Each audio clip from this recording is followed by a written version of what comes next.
Why don't we go ahead and get started?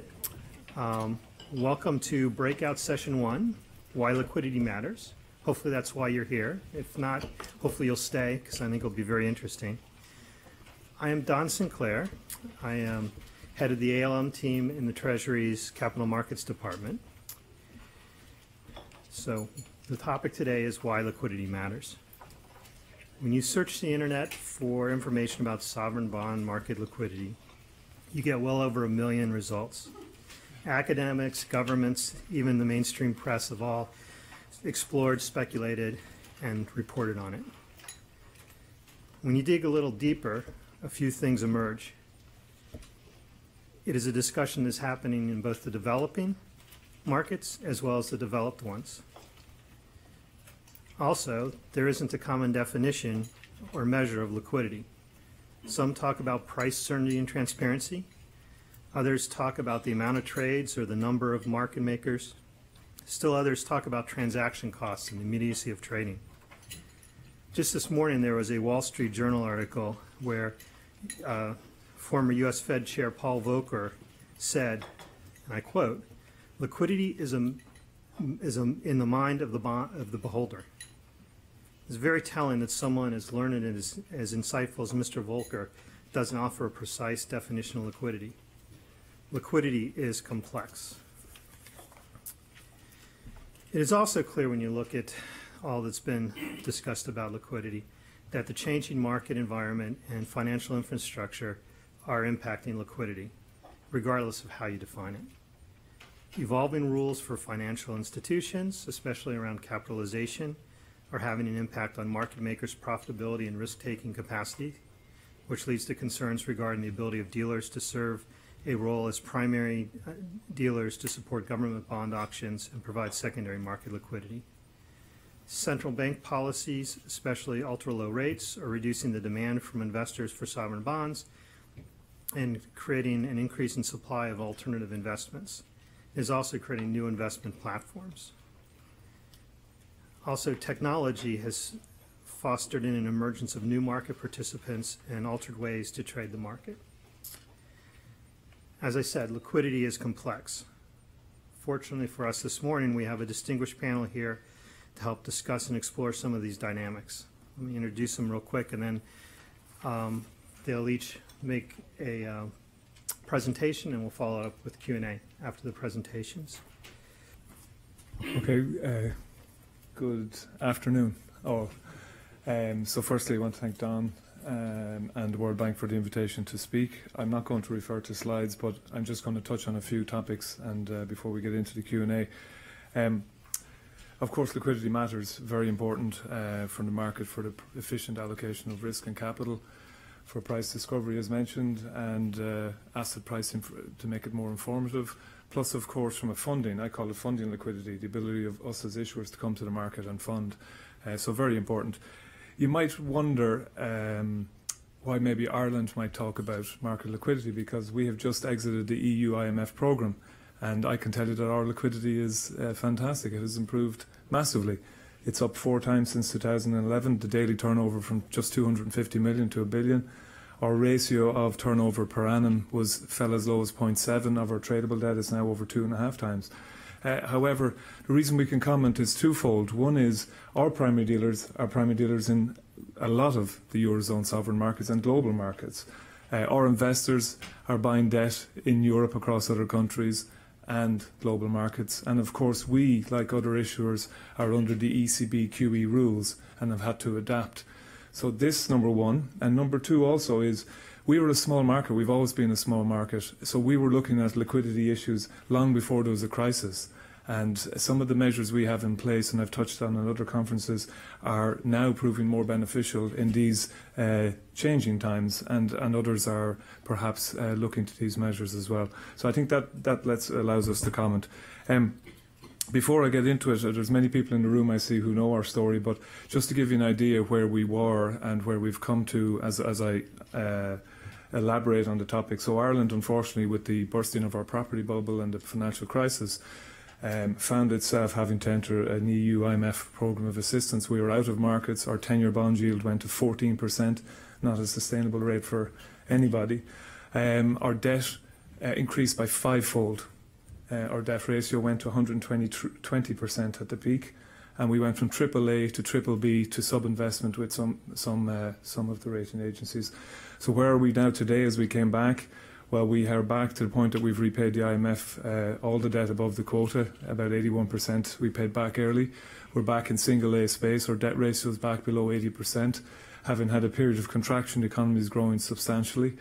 And our bond yields have come back to last month's bond auction was at 0.49%. Short-term bonds negative, and we issued our first 30-year last year. And in fact, this year we issued a 100-year private placement. So that has been the recovery story, and it gives you a context maybe now how we see markets. That said, we have seen liquidity diminish somewhat this year, but not dramatically, but some diminish. So what I thought I might do is I'd touch on maybe 4 areas. Firstly, I'll give you the feedback we get from primary dealers and what we've observed. Then I'll give you the investor perspective we get when we meet them on the road. Then I'll give you our perspective, what we're doing a little bit differently in this environment. And I will touch then on other things we have done in Ireland for a long time that maybe others aren't doing, but might give you a bit of colour and how it helps liquidity. I think Mike touched on it. The BIS annual report touched on it. At the surface, the traditional measures around average spread, bid-offer spreads, average ticket size, and depth of markets generally would point to there hasn't been a significant structural decline in liquidity. Yet we have these intense and disproportionate price movements that concern us all. So on the surface, it seems okay. And on the surface in Ireland, we had 18 primary dealers. We have 17. But the one that left, we told them to leave. So there hasn't been a shift in our primary dealer model in that regard. But let me give you a little bit of colour, I suppose, below that surface. So primary dealers, what have we witnessed? And a lot of people in the room, I think, will have a similar story. We see them running less inventory, no surprise. We see them running less trading positions. So we see they don't do curve plays the way they used to, or don't want to keep those curve plays. They want to get out of them a little bit quicker. We also see them on the road a lot more enthusiastic about meeting investors and having us travel the world, which we want to do anyway, but they want to be in more investors in front of them, hearing the feedback so that those investors can participate more often at primary and in secondary markets. We've seen them, in certain cases, you've heard this term juniorification. If they're running less trading risks, they seem to have more junior traders, maybe lower cost, electronification of markets to help cost, but also probably to start helping with MiFID II and pre- and post-trade transparency and an audit trail through that process. We've seen some primary dealers withdraw from markets or concentrate on core markets, and this is feedback, hasn't happened in Ireland, but the ones that have stayed with us in Ireland because we're at the margins of their cost base, they want to be in the big markets. But we've seen some withdraw completely from markets, and we've seen some say, you know what, we're not good in that market, we're out of it, and they're going to concentrate on where they're relevant, where they're big and relevant, or where the marginal cost of being in countries like Ireland is small. We've noticed those changes. And we've noticed changes on derivatives. We had a lot of derivatives to do because we had foreign currency borrowings through the IMF programme, but after a short period, they stopped giving us a free run, let's say. They had to start introducing capital charges, CVA charges on derivatives, and that's something that we started to see. And it depends on if you're on a one-way CSA or a two-way CSA, how that price impacts. So we saw the price change, and they were no longer going to subsidise that. So there are changes we've seen on the primary dealer side. On the investor side, what we find, and there may be a good debate afterwards, that investors are now asking a primary dealer if they want to trade in, let's say 200, or they want to trade in 100. They might ask for a price in 30 or 40, and they will talk to that primary dealer and pick a trusted primary dealer to work the rest of the order. So their expectation of how quick they can get out of a 100 million position has changed, and they may look to the trusted primary dealer. So you're talking a mix of what I would call the market making and a bit of an agency style order where they work the order.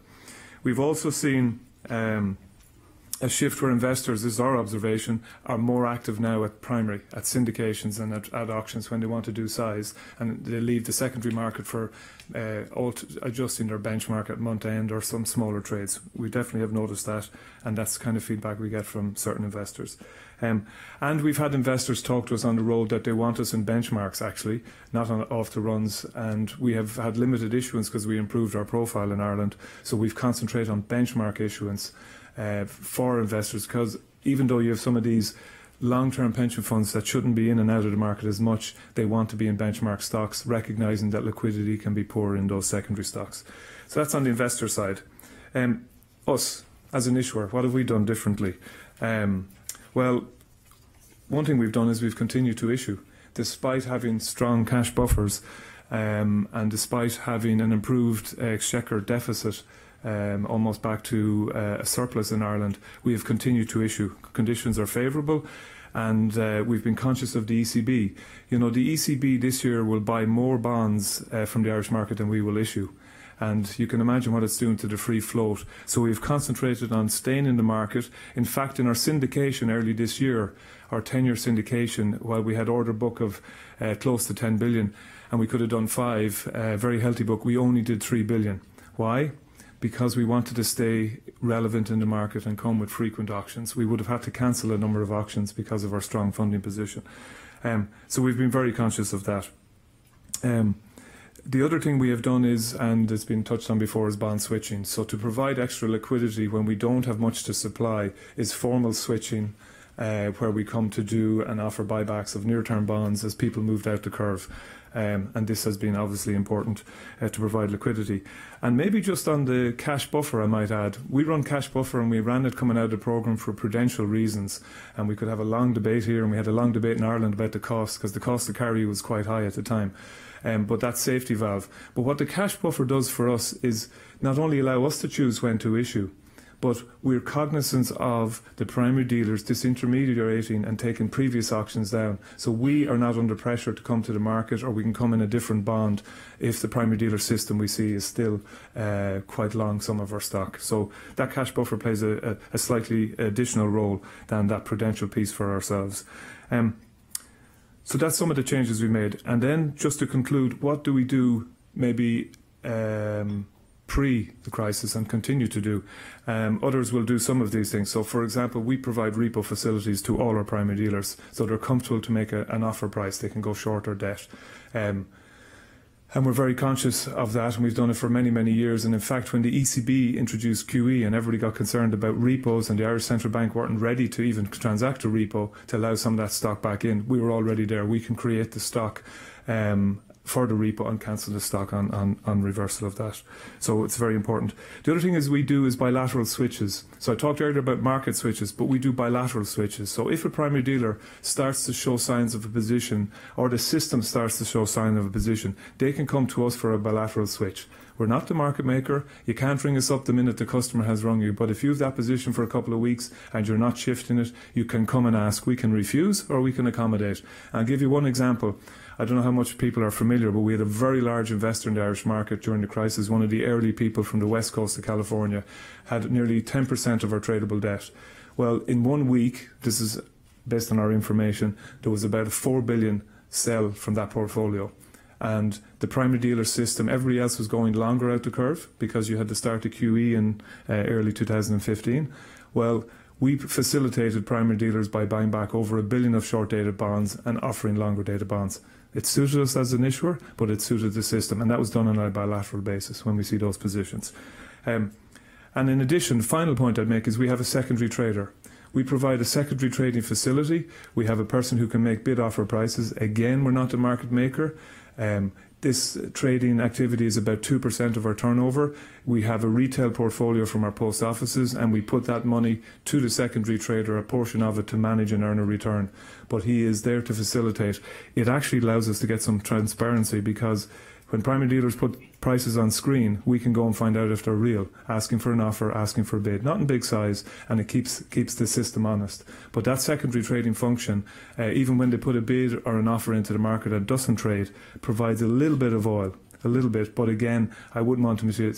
We're not the market maker, but we've been doing that for years because we're a smaller market, and we've had a number of people come and talk to us about it, and that's, in this current environment, helping. What is changing below the surface is that market liquidity has declined to an extent. And maybe I'll conclude. What I would say is the market has changed. It's ever evolving.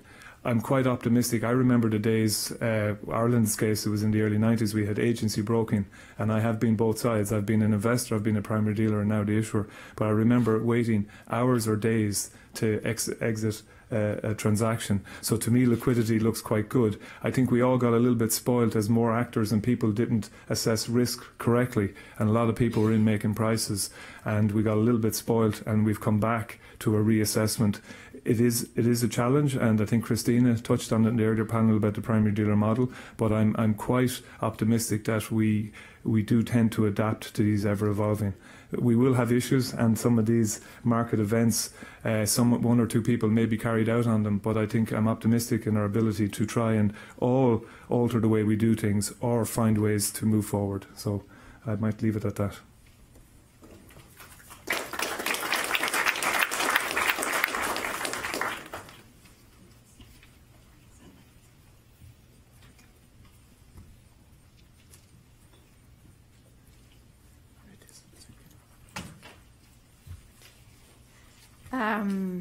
Hello everybody. Thank you very much, Don and the World Bank, for the opportunity to talk today, and thanks Mike and Frank for those really interesting presentations. I'm just going to adjust the height of this microphone because I'm a bit shorter than Frank is. I think that's a bit more comfortable for me now. So I have a slide on there, but I'm not planning to go through slides. I thought I'd just make some general remarks. I think it's really important to bear in mind that basically everything that we do as public debt managers really comes back to the question of liquidity. And so one of my themes is just to explore how many of the decisions that you make that are not directly you're thinking that it's about liquidity, they all act together to create the environment in which liquidity works really well for all of us. But before I do that, let's just have a think about why liquidity matters. Because, again, I think it's important for us as public debt managers to be thinking all the time, how much does liquidity matter to me? What aspects of liquidity matter to me? So, for example, as an issuer, I have a very parochial interest in liquidity because it will reduce the cost to me of issuing the debt. The debt servicing cost will be lower because the coupons I have to pay are lower or whatever. So, in that sense, it matters uniformly across all of my products. It also matters because I may be worried about market access.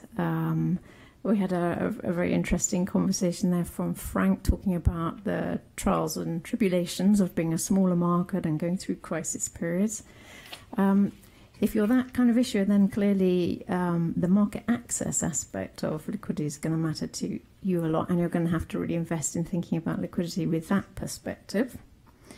I think the other thing to bear in mind about liquidity is, and this came up in that lovely quote about it's in the eye of the beholder. It's so true. Liquidity today is what it is. But actually what really matters is the prospect of liquidity and having that credibility that everybody can believe that liquidity is going to be in the future. I won't get paid a liquidity premium by the people I'm selling my debt to if they don't have that belief in the future of liquidity. So that's again something to be thinking about because it's very much a long-term game. Now, for many issuers, there are also much wider externalities associated with liquidity. For me, as an issuer in the UK, we have just basically domestic debt. It's quite an important market. Certainly for us, it's a very important market. So the wider externality is very much about provision of high-quality liquid assets that are for use by the banking system. They're highly relevant for financial stability and so on. And that may or may not be true for other nations, and may or may not be true when you're thinking about the balance between your domestic debt and any external debt. I mean, as an issuer, if I were to issue external debt, I would want to make it liquid, but it wouldn't really matter to me that it didn't have that kind of synergy with those wider externalities. So that's kind of the why. Now, if we just think about the what, might put up some brilliant definitions of liquidity, and there are many definitions of liquidity. Basically, people talk about liquidity as the phenomenon that one experiences. They talk about it in terms of, can you realize your assets quickly at a sensible price at the time that you want? I tend to think about it in a much more simplistic way. Liquidity is basically the coincidence, the happy coincidence of buyers and sellers. And I think putting that kind of hat on is quite helpful, because that's why you start to see where intermediation plays its role. Buyers and sellers will happen to be there or not there at the same time as each other, or be as willing as each other to transact. If that's the situation, then you need some kind of intermediary. So you need to have a system that will meet the mismatch between the buyers and the sellers. So to just talk a little bit about the how. Excuse me. From the point of view of an issuer, I think there's three main areas. One is, of course, how we go about doing the issuance. Another one is about the actual structure of the markets that we're creating, the structure of the products that we're creating. And the third area is what you might call market microstructure, but I would include in that also market infrastructure. So just to talk about those things, those three things in turn. When we are thinking about issuance, a key aspect is to think about timing. Now, going back to that point I was making about coincidence of buyers and sellers, as an issuer, can you think of ways of making your issuance timing coincide better with the demand that you hope is there from your investor base? That's a big issue that we wrestle with all the time in our case. We have a very large continuous appetite to supply to the market, and we know that there is a lot of demand out there for our product, but actually arriving at exactly the same moment as one another takes a bit of coordination.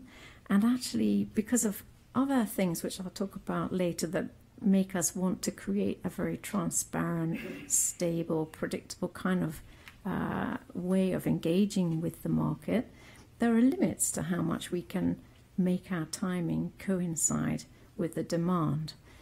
So we, for example, do the bulk of our operations through a pre-committed program where we basically sign up months in advance to the type of bond that we're going to issue, the size more or less of what we're going to issue, the date on which we're going to issue it, the time of the day on which we're going to issue it.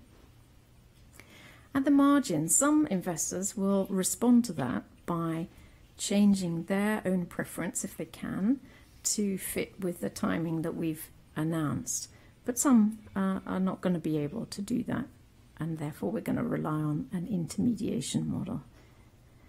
We also use, for about 20% or so of our program, a more flexible approach, and we have a couple of techniques that we use there. One is that we use syndication, and a syndication allows you to be to have a bit more of a dialogue about what you're going to issue, when you're going to issue, and make a decision much closer to the time. So you can really solicit interests of demand and try and get the time frame to coincide nicely that way. I know other issuers use private placement, which is basically the same kind of thing, only much more bespoke. In terms of thinking about the method is really important in terms of what it does for liquidity. There are some techniques that you can use to issue which really do put a lot of pressure on the intermediation model. As I said, the auctions that we hold are very largely entered into by primary dealers rather than underlying investors.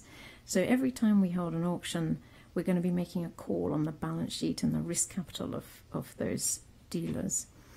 Whereas if we are doing a syndication and we work really well with the market to map out where the demand's coming from and it gets coincided, then we manage to put that risk straight onto the investor base, potentially the buy and hold investors, and that reduces the amount of strain that's going through the intermediation model.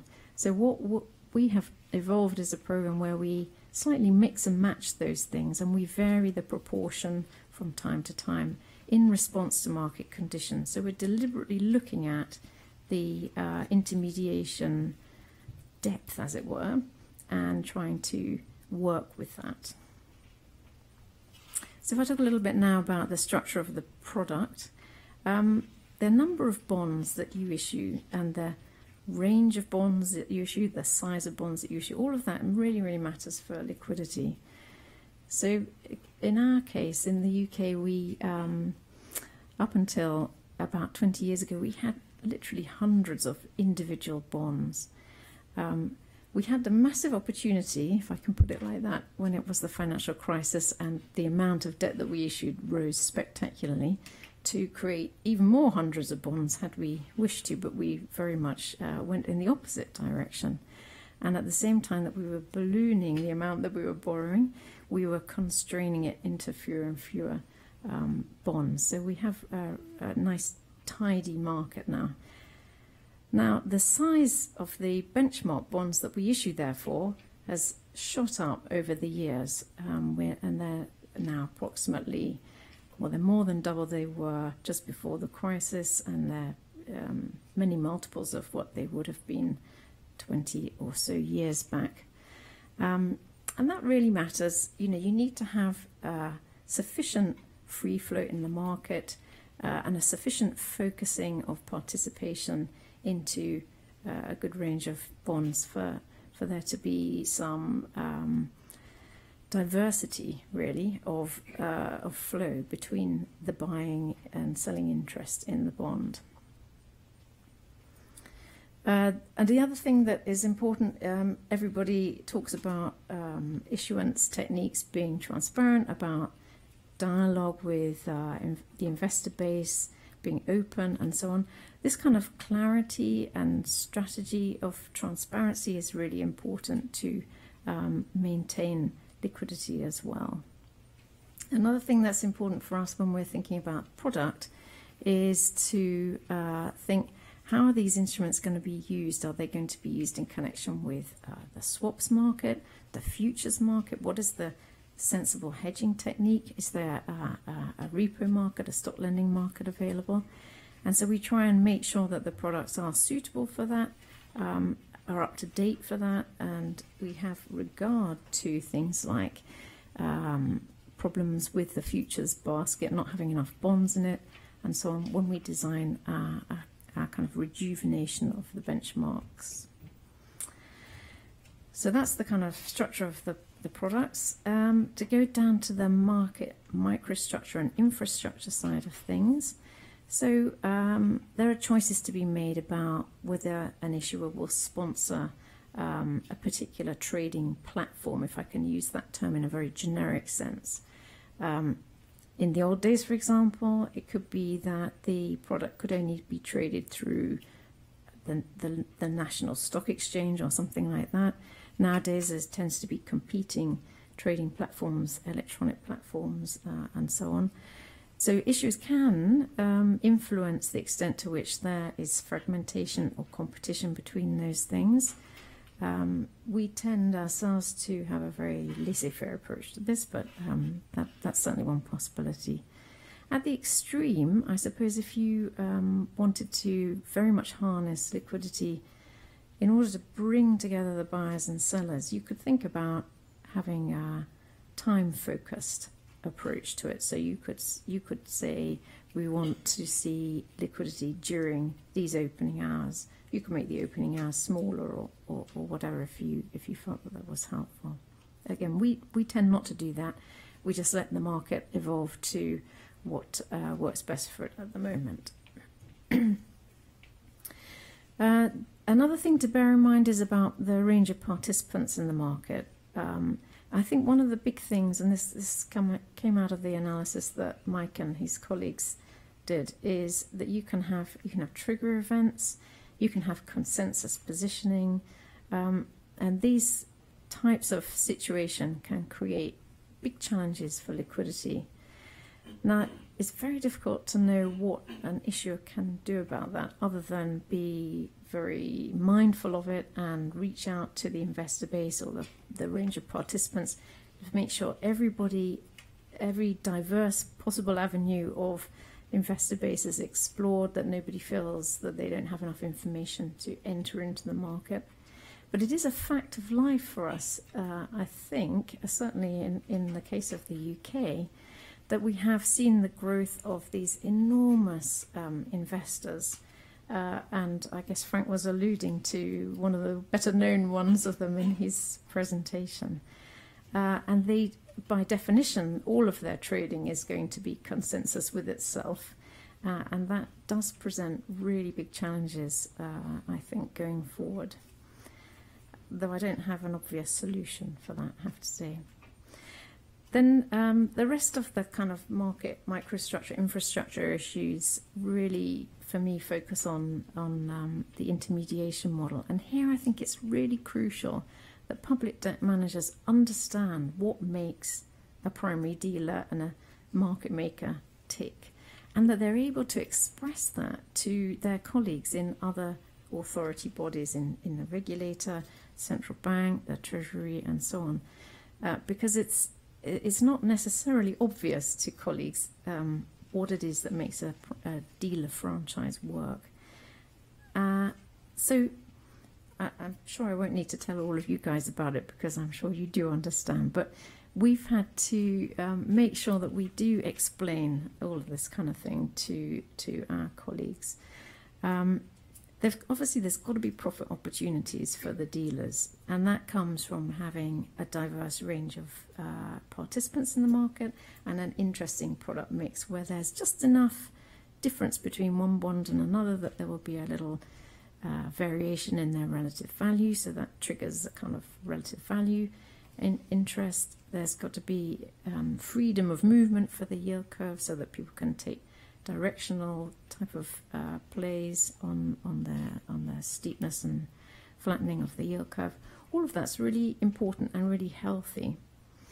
There's got to be some synergies with other business. We have had the same conversations as Frank reported with dealers, that they they see taking the franchise of a primary dealer as potentially a loss leader, not necessarily always as a loss leader, but certainly as something which in itself may not make sense purely on its own merits, but it's a stepping stone for them to access other capital market type transactions.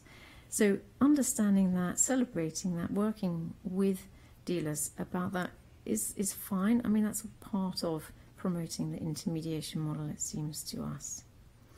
And then the other thing to think about is a kind of the risk factor. This is clearly a massive piece from the dealer's point of view.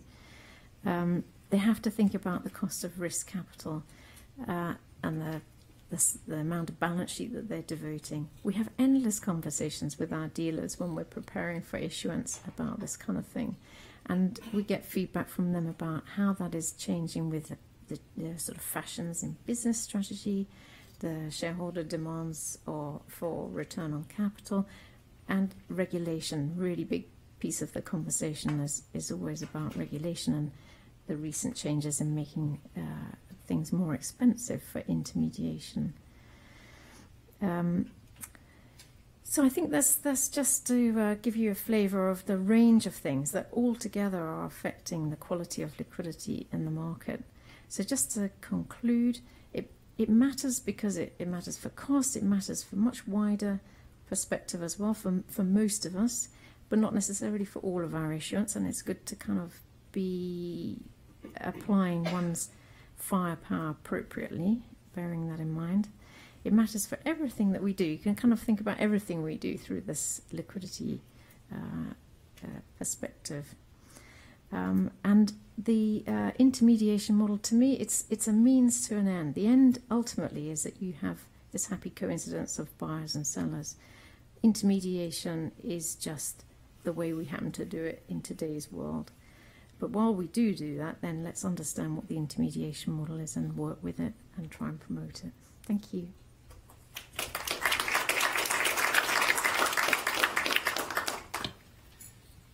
Thank you so much to all our panelists.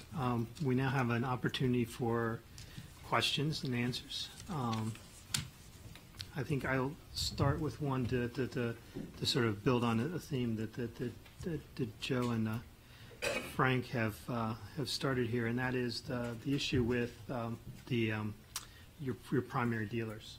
I guess the question is, what is the value proposition for primary dealers these days, particularly given that in many markets you're starting to see a very big bifurcation between the on-the-run and secondary trading.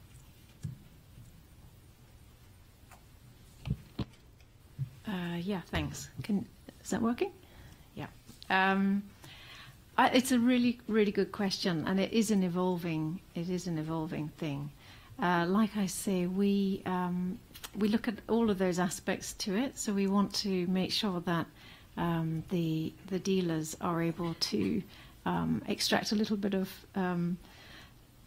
profit out of the operation. We made some reforms ourselves this spring where we just wanted to tilt the balance really of pros and cons of being a primary dealer. We wanted also to put a little bit more obligation onto the primary dealers, and that meant that we had to, as it were, trade something off in a bit of a quid pro quo. The thing that we wanted to make sure was that they were working a little bit harder at the price formation process around our issuance events. What we had been seeing was not massively worrying, but slightly worrying diminution in the kind of cover around the point where the price is being formed. And so we wanted to put an obligation on them to do that, which we did. And at the same time, we wanted to entice them to play ball with that. So we offered them a little bit more of a green shoe option. We already had a slight green shoe option, but we just extended the size of that, and that made that more attractive for them to participate. Okay, maybe just to add, so again, I think in Ireland's case, it can be at the margin. So the marginal cost of being a primary dealer in Ireland, if you're already set up a business to be in the big European markets. But I think Joe touched on it earlier in the presentation. There's a couple of points I'd make. One is it can be for some a loss leader. So if you want to be in debt capital markets, you want to see visibility of people. Some customers want you as a one-stop shop. You want to get their other business outside Govy Securities.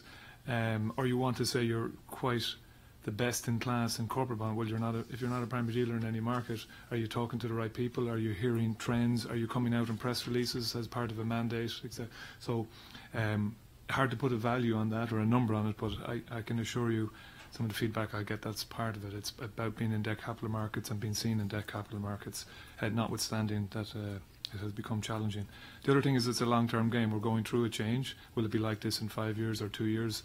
What will evolve between making it a value proposition between what DMOs are doing already or what they might have to do, or we get regulatory change at the margin. So that's important. And then blatantly, I'll tell you that some of the primary dealers talk to us and they've stayed in our market, one or two, where they've notably gone out of what I would say similar markets, is Ireland actually, when it takes advice at government level, actually pays fees and procures and tenders, and other countries, they have said openly, expect it to be done for free. And they know, and it's a bit like the loss leader, being in the market and being relevant is important, and being on, and we had to get plenty of consulting during the crisis. So we probably end up in net being a payer, although some argue that if the sovereign doesn't pay for the service, they won't get the quality of service. So that's another debate we could have. So I think there are a couple of the points I would say to you that mean that while the value proposition is under challenge, there are a few pieces to it, and have been there in the past even, that make them stay on board, notwithstanding it is a challenge. Do we have questions from the audience?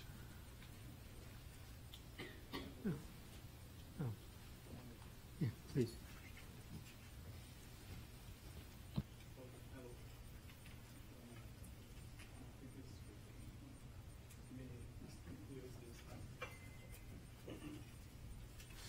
Okay, I'm Anderson Silva from the World Bank, And a question on the value proposition, because we work a lot in the emerging markets. One distinction that we see between the developed markets and the emerging markets is this use of syndication more widely in the developed markets. And there have been some discussions in the past that being a privileged counterpart of the Treasury, like in doing these syndications, it's a big incentive for some of the dealers then to be there, like that in some time in the past there were even discussions that some of these primary dealers were actually overbidding in the auction so that they would be highly ranked and participating on that. So that, like, for our work in emerging markets is very useful to understand how it plays in your markets, this part of, as you mentioned. So do the privilege of being a participant in a syndication is one of the biggest, is it one of the biggest values that they see, and are you seeing any distortions in the pricing behavior that they do in the auctions to earn such a right? Okay. Maybe I'll take the initial piece. It's a very good question. I've had two sets of feedback. One is a primary dealer who managed to get on the syndication saying that it just doesn't sufficiently reward them for the cost they incur. And it comes back to all the other points I made about value proposition. And others who, depending on the nature of their company, being on the syndication is the key part, or they decided to measure that fee they get is sufficient for the risk they're running. So I've had both answers. And in terms of behaviour, and I just add, depends on your own circumstance. We tend to have probably only one syndication on average, and then a series of auctions. So and we pay fees in line with the European Investment Bank, so we're not overly generous on the fee arrangement. So it's not the be all and end all, but it's important. But being on the syndication and the publicity around it, and customers having to come through that, adds to the other value I talked about, being seen as one of the best in class, or a provider of services in debt capital markets. And then just in terms of, I think it's a very important point, we have seen overbidding, or we've seen, and we condone it and we don't encourage it, discounting at auctions, because people, it's probably another thing I didn't comment on, how people de-risk. They're paying to de-risk. They're offering discounts at auctions to get customers to come on board with them, so that they can earn the scores at the auctions and run less risk. And it's a decision that they have taken. I don't know, the other people might comment, but we tend to have our criteria for rating our primary dealers spread over 6 or 7 categories: auctions and secondary turnover, the dominant. Some people publish, we don't publish. But we give them feedback, so we try to keep it a little bit guessing, because if you give them the specifics, they tend to target the specifics.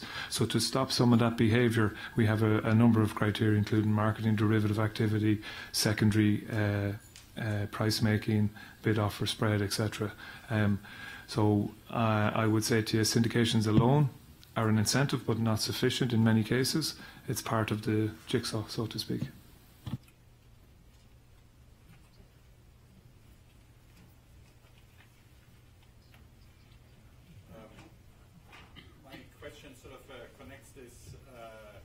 About the primary dealer to what Michael was talking about on...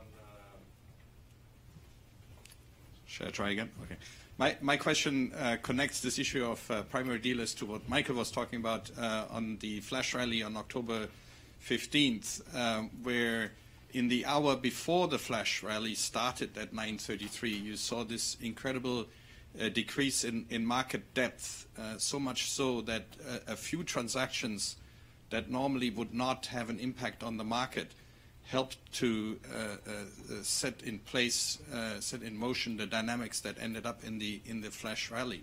So the question is, had there been somebody with the responsibility of making secondary markets, for example, a primary dealer with market making obligations, would that have made a difference? Would that perhaps have prevented a situation from arising where market depth was so low that the flash rally could take off? My own view, oh, wow, that was really loud. My own view is that it would have made very little difference.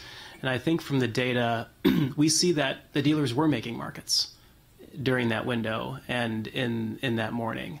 And if you were to have a policy whereby an element of the primary dealership was a responsibility to secondary market making, I'm not sure.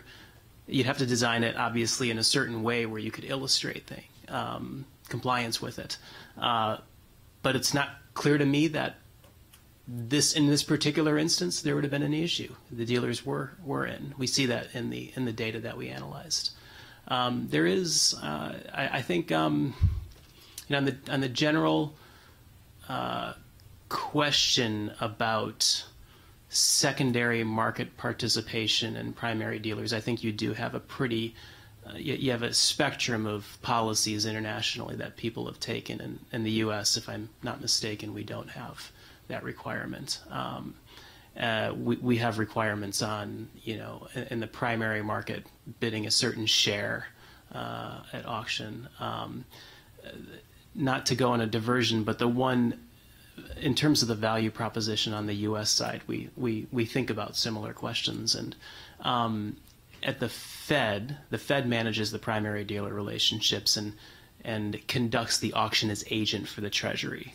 And the primary dealership is a fusion of the responsibility at the auction, in the auction process, and a responsibility to participate meaningfully in monetary policy implementation. So there's a broader set of business, at least, thinking about both the primary treasury market and the secondary treasury market when we are doing outright purchases of treasury securities, depending on the environment. And also the secondary mortgage market, because we're reinvesting mortgage-backed securities right now, and at points in the past we're buying them to increase the balance sheet. So the broader fixed income business gets a little bit more play in terms of the primary dealer relationship, which makes the value proposition a little bit more nuanced in the U.S. case. But as a general proposition, of course, there is still the outstanding question of how that has changed over time, particularly with the advent of direct bidding at treasury auctions, where investors can go straight to the auction if they have become a direct bidder and not go through a primary dealer. Thanks. My name is Juliette Jeffers. I'm from the Eastern Caribbean Central Bank. We operate a regional market that is very small. The issuances are skewed to the short end, and the market is illiquid. Frank mentioned secondary trader in the DMO, and I just wanted to get a sense in terms of how that role is undertaken, and is it that the primary dealers in Ireland also undertake that role, and how do you distinguish them between the secondary trader role at the DMO and that undertaken by the primary dealers? Thanks. Okay, thank you. So just a bit of colour on our primary dealers. So we have 17, 2 domestic and 15 overseas, and they're the who's who of most primary dealer markets in Europe, certainly. And their job is, and they have formal obligations in terms of price quotes, 5 hours a day electronic, the range in which they have to quote, and reporting requirements to ourselves, and position reporting, etc. Our secondary trader role was designed, and it's been there for many years, not to be, as I said, a market maker, but to be there in the background if asked by a primary dealer for a bid or an offer. It's never in particularly large size, or he can ask the market for a bid or offer as he manages the portfolio himself, which is back to keeping them honest, as I said. And many times he refuses because we're not the market maker. Some primary dealers choose not to trade with him because they maybe feel, and we operate the Chinese wall, but they maybe feel that they're given more colour, or they don't believe that they're on the same level playing pitch. But we're very open and transparent about it, and many actually do use them. But it's only a small part. It's only a small part. I don't want to overplay it. But in times like we see now, We've seen some of the, let's say, weaker primary dealers on occasion use that facility a little bit more, and it plays a role, but definitely not. It's not an obligation. It's not a formal market making, and we do, to keep them also on, is refuse sometimes not to even quote, but it does help oil the market, if you understand me.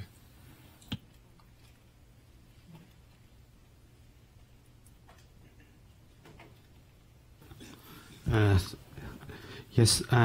First, I would like to express my thanks for the panel's excellent presentation. And I'm from the Ministry of Finance of China. As I know, today we are talking about the liquidity of the bond or bond market rather than the liquidity in the whole financial market. Actually, I think they are different. All the panelists said yes. The liquidity of the bond market liquidity is both complicated and important. I also think so, and sometimes I still confused with the liquidity issue. As we know, so far we still don't know the working mechanism of liquidity. The main factors that affects the liquidity, even we don't know the concept of the liquidity. So I think we can say it is a complicated question. The second, I think it is very important. As we know, if we have a very high quality bond or bond market, we can have significant liquidity discounts. Otherwise, we have to pay a liquidity premium. And it also matters with a bond market if it's attractive or not, if you can get the financing timely or not. So I think it is quite important. As it is so complicated issue, I think we can get a thorough research or thorough result in a short period with this liquidity issue. I think we should begin with the basic issues of liquidity, such as the factors that affecting the liquidity, such as the measurement of the liquidity. And just now, yes, the colleague from the New York Fed, Michael said, yes, we have measurement metrics, different measurements. And I think also we try to work out the mechanism of the liquidity. So as this issue is so important and complicated, I think it deserves to set up the task force to research this issue, specific issue. So I want to make a suggestion that the World Bank can consider to set up a task force to study this issue specifically. And if this kind of task force issue would be set up, and the China side would like to participate in this research, and so with this this study or research, I think we can set up a guideline for the international community to liquidity management and improve the liquidity and other issues. I think it is very meaningful. Thank you.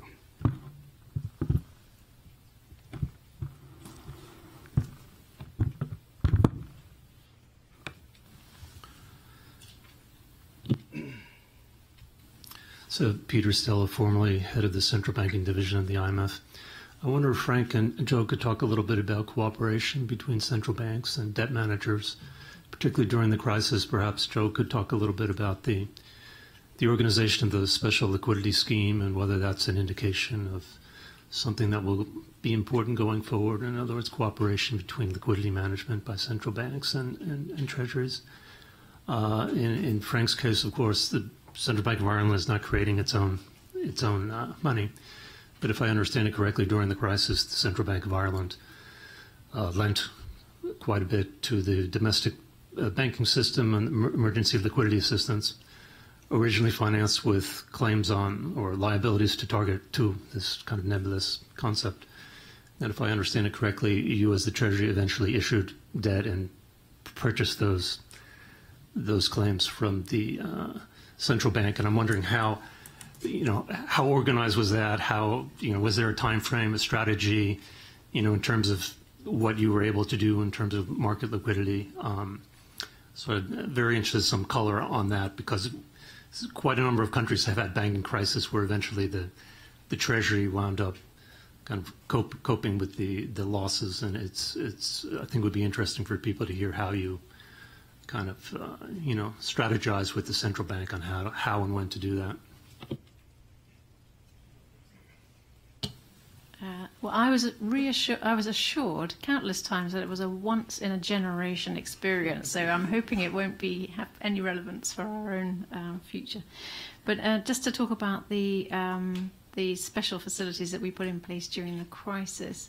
So that was at a period when the concern was about the banking sector and not about the sovereign sector, so the kind of earlier part of the financial crisis.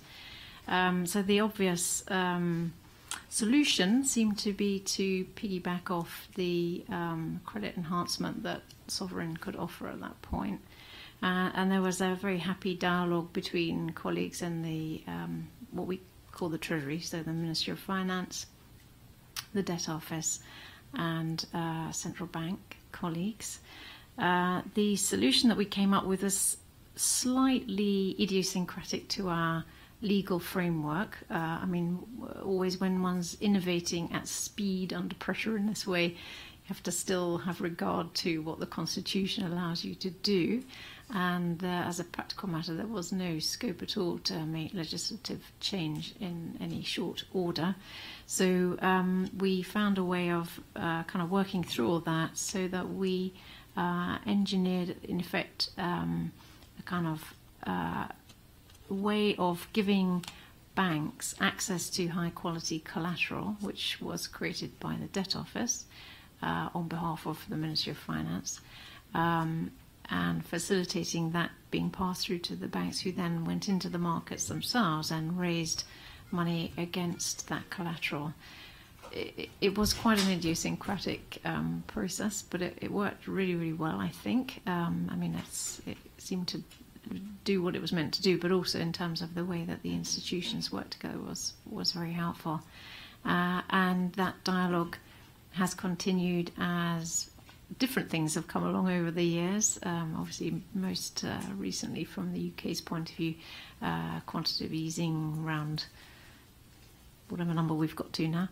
That dialogue carries on, and we for example, worked with the central bank to put in place a kind of recycling facility, so that where they were absorbing a large amount of the free float of bonds by buying so many of them, we, through our operations in the money market, completely independently would have access to that portfolio and be able to replenish supplies of that collateral through that route. So that, again, a kind of happy but pragmatic and idiosyncratic solution to the issue.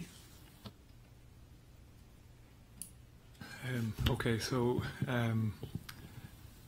maybe just give a couple of examples. Probably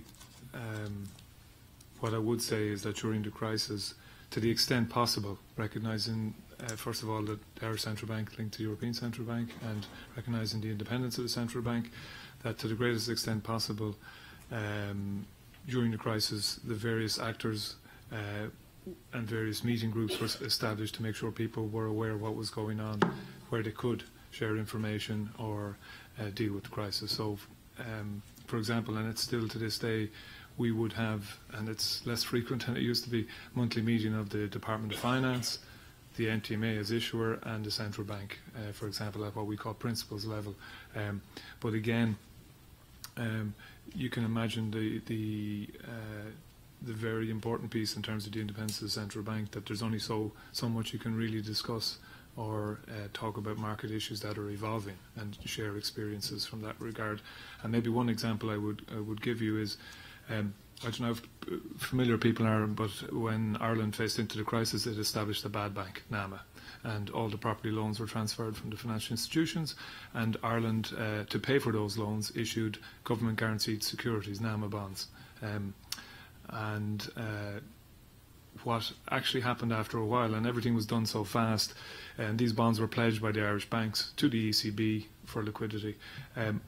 But in essence, they were floating rate notes, but they had no finite maturity. They could be rolled every year. So in essence, the legal document, it was a perpetual instrument, which post-event became a problem for the ECB. So there's where coordination, the Irish Central Bank, negotiated with us. In fact, having come back from abroad, I went in at the start of NAMA as head of Treasury, and we had to change the documentation. So there's an example of working and cooperating, or else it would have been an issue for the ECB, and the legal terms were changed. So it's an example of cooperation on very important issues, because there was over 30 billion of these bonds that had to be used by the Irish banks for liquidity purposes. And then just another example of cooperation, you alluded to it, we issued bonds. So I don't want to bore everybody so close to lunch or run over time, but Anglo-Irish Bank, which in Ireland was renamed and reconstituted but eventually had to be liquidated in 2013, the Irish government had put a promissory note in of originally about 30 billion to cover the losses in Anglo-Irish Bank. Later, we eventually converted them into floating rate notes, and because it was liquidated, it was all at the same time, the Irish Central Bank became holder, and if anybody watches our story, they have been selling them back to the market. They're independent, they will decide when they're sold, and they'll be sold, in their words, as soon as possible. But we do try to engage, because we don't want to see two issuers in the market. So what has happened to date is, when they go to sell them, they'll ask us, do we want to bid for them? And we have bought them all so far. We don't have to, they don't have to come to us, but there's maybe an example where we do not want to encroach on their independence, but for practical reasons we'd love to be the first point of refusal. So maybe they're just examples of crisis management, but careful not to step over the line. Well, I'm not going to be the one responsible for keeping you from your lunch. So I would like to thank the panelists for their presentation and the answers. And thank you all for coming. I believe lunch is down in the atrium level.